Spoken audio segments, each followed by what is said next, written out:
Today we're going to look at the Quest Study Bible. Quest Study Bible was first published in 1994, I believe, and was updated to this edition in 2003. It's published by Zondervan. It's available in hardback, leather, I think duotone. It is single column, and all of the notes are in these side blue columns on each page. It's 1,945 pages. There's about 20 pages in the back of maps and 20 blank pages for note-taking as well. The Quest Study Bible was put together by Christianity Today International along with Zondervan. The perspective is broadly evangelical, and some notable contributors, and there are a ton of them, include people like Leith Anderson, Craig Blomberg, Daryl Bach, Stuart Briscoe, Gary Burge, Mark Galley, Vic Hamilton, Gordon Hugenberger, Walter Kaiser, John Kohlenberger, Tremper Longman, Jeff Niehaus, Doug Moo, Doug Stewart, and Bruce Waltke. Now, the way the Quest Study Bible came about was Zondervan and CTI sent 1,000 readers passages of scriptures, different passages of scriptures to 1,000 readers and said, what are your questions about this passage in the Bible? And then they took those questions that the readers submitted, and those questions became the basis for the study notes. So almost all of the study notes begin with a question about a particular passage. And those were questions that readers submitted to the editorial staff. So altogether, there are about 7,000 questions that are covered in the study notes, along with 350 standalone little articles throughout the text. Each book has about a quick one-page introduction. This is not commentary level introduction. This is a very brief one-page snapshot of what to look for in the book and a condensed timeline at the bottom for each book. Now, in terms of the actual study notes, there are different kinds. Some of the notes you'll read say link, and those are followed by a brief explanation and then other passages. So that's their way of doing cross-referencing. They don't really have a cross-referencing system like a center column or at the bottom of the page. When they want to point you to a cross-reference, they have a note that says link, and then it shows the next verse. If a note has a D beside it, that means there's going to be an entry in the back in the dictionary for a word or a phrase that's used. So at the back of the Bible, there's an actual dictionary that has some key terms, concepts. Then after that dictionary, there's a concordance, not an exhaustive concordance, but a concordance so you can find key words in various passages in Scripture. And then after the concordance, there are subject index so you can find particular subjects that you want to know more about. There's a map index that can show you where certain maps are throughout the text, and an index of the articles, the standalone articles that are sprinkled throughout. Similar to the NIV Student Bible that we've looked at in a previous video, the NIV Quest Study Bible has 3 different reading plans that you can choose from at the beginning. So there are plans that are shorter that just give you an overview of Scripture. There are plans that are a little bit longer that take you through at least one chapter of every book of the Bible. And then there's a 3-year reading plan that takes you through all of the biblical text. At the beginning, there is an overview of every book of the Bible, a brief, I think it's about a 4-page overview of all the books that you're going to find in Scripture. And that's pretty much it in terms of study material in the Quest Study Bible. It's not meant to unfold the text for you. It's not meant to walk you through the text literarily or historically. The only notes are notes that are based on readers' questions that were submitted. So there's a lot of times where there's nothing about a passage, no study note or anything, and that's because the readers that they pulled from didn't have questions about that particular passage maybe. When it comes to Genesis, the notes are very broad, very general. They note where Christians differ on different theological views, but they do not go into very much about any particular view. Then you're going to find that throughout the text of Scripture, the notes are very, very surface level. One of the things you see frequently throughout the notes in the Quest Study Bible, you get a lot of why questions. And this is something that it's understandable because they asked readers, what are your questions? And a lot of people have, if you've ever been around kids in a Sunday school or children's ministry, the first question they're going to ask about any passage of the Bible is why. Why did God do this? Why did this happen? Why did that happen? And those questions don't go away. They carry into adulthood for most people. So a lot of the questions in the Quest Study Bible are these why questions. Let me give you an example. This is just on page 11 of the text. These are the questions that the notes answer. What is the ark? Why did God destroy other creatures besides humans? Why did God establish a covenant with Noah? What makes some animals clean and some unclean? How did Noah know what animals were clean and unclean? Why did God create human beings knowing that they would sin?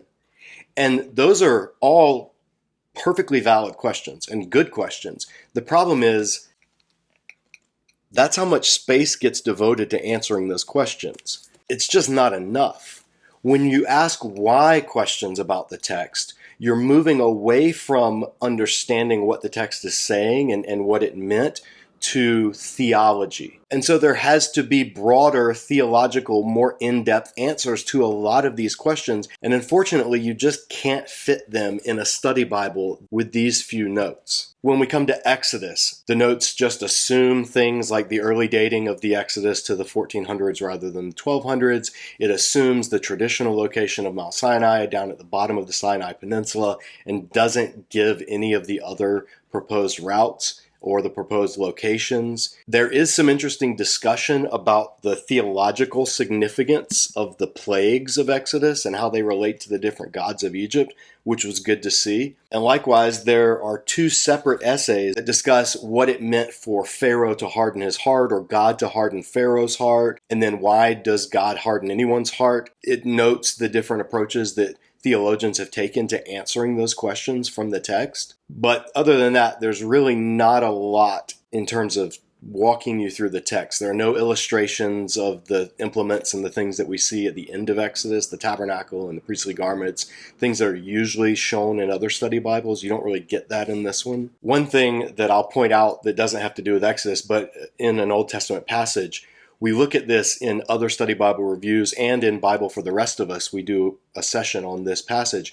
When it comes to the story of David and Goliath, not only does, because this is the NIV never gives the other more correct rendering of Goliath's height, which should be 4 cubits in a span rather than 6 cubits in a span. The NIV in any of its translations doesn't give that alternate possibility, and how that's backed up by the Septuagint and the Dead Sea Scrolls and other ancient sources.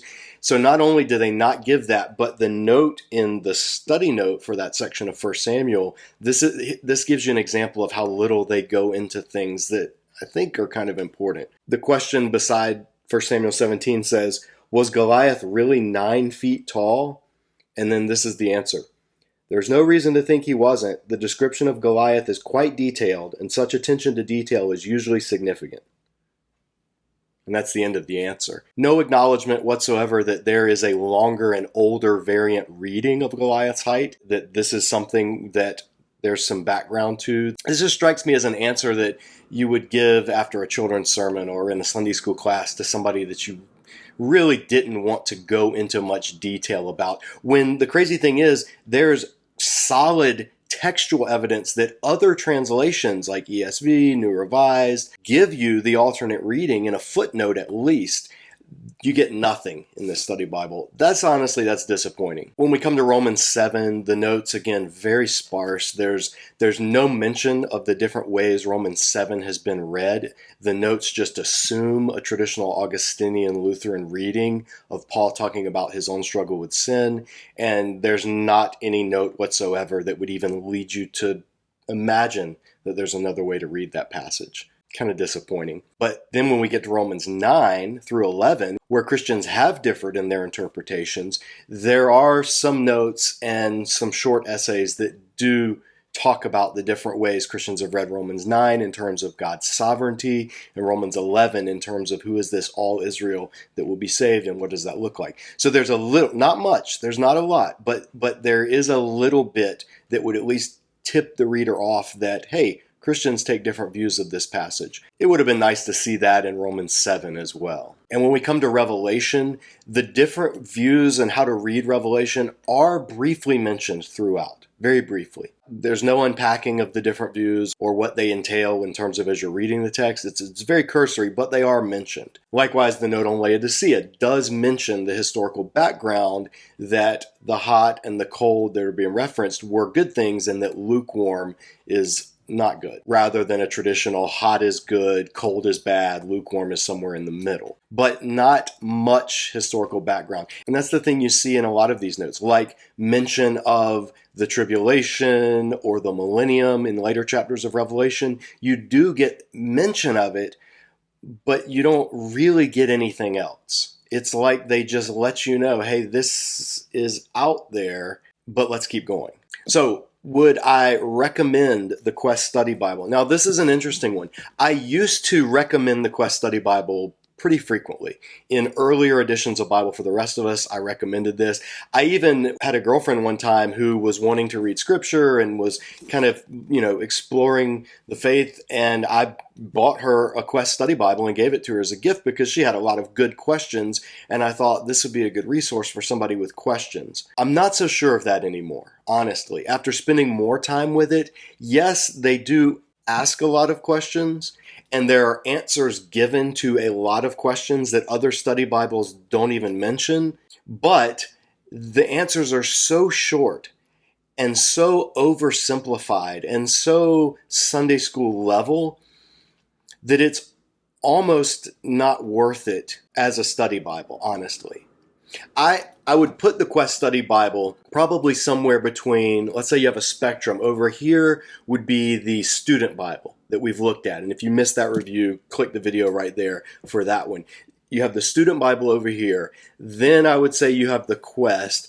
And then over here you would have something like Life Application or NIV Study Bible. This falls somewhere in between those two. Super simplified Student Bible with almost nothing in terms of actual study notes, and a more in-depth NIV Study Bible or Life Application Study Bible with a lot more overall study notes that help you understand the text. This one is somewhere in the middle. I do like that it mentions questions that other study Bibles gloss over, like what about the dinosaurs? These questions, why did God do this? It's good that it addresses those. But is it a helpful study Bible in terms of getting you to understand what the text is actually saying? Not so much. So I don't recommend this as a primary study Bible. I think it's a good resource, like an apologetic resource. Especially if you do children's ministry or youth ministry, you may want to have this handy on the shelf somewhere. Or if you have a church or a Sunday school ministry, maybe put a couple of copies of this in the Sunday school rooms or for people that are doing small group studies together. But in terms of making this an actual study Bible that you primarily use, I wouldn't recommend it. There are others out there that I think are better overall. So, not a terrible resource. The contributors are excellent contributors. It's not that there's a lot of stuff in it that's wrong or bad. It's just you're not getting a lot. I like the idea that Christianity Today and Zondervan had in creating this Bible. I just don't think at the end of the day, I don't think it was executed as well as it could have been. It's good, it's not great. Those are my thoughts. As always, completely subjective. This is just my honest opinion. What do you think? Have you used the Quest Study Bible? If so, tell me what you think about it in the comments below. If you like this video or others in the series, please go ahead and subscribe. And if you want to be notified of upcoming videos, click the notification button. All those things you do to make a YouTube channel successful, do those things. We would really appreciate it. If you have a study Bible you'd like to see me review, leave it in the comment section below and I'll try to get to it. I have a whole shelf full and I'm just working my way through as we go throughout this year. So let me know which ones you want me to cover and I'll try to get to them. Thanks for watching, guys, and we'll see you in our next Disciple Dojo Study Bible review video.